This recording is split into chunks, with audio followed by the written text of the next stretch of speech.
How to download Meta Forum app on iPhone. Hello everyone, I am Bishaka and welcome to our channel. Now let's get right into the tutorial. Firstly, go ahead and make sure that you are connected to a proper working internet connection, as in order to download the application you will require a proper working internet. Now, open App Store and tap on the search bar and search for Meta Forum, and you will then see the option for Meta Forum, a Facebook app. So go ahead and tap on it and then tap on the Get option you see there.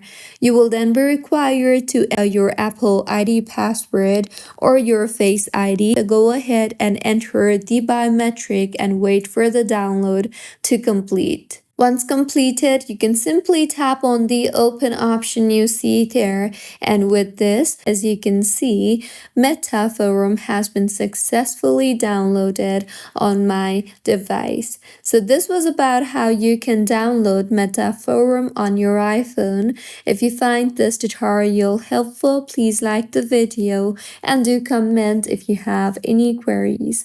Also, do subscribe to our channel for more helpful tutorials like this. See you on the next one.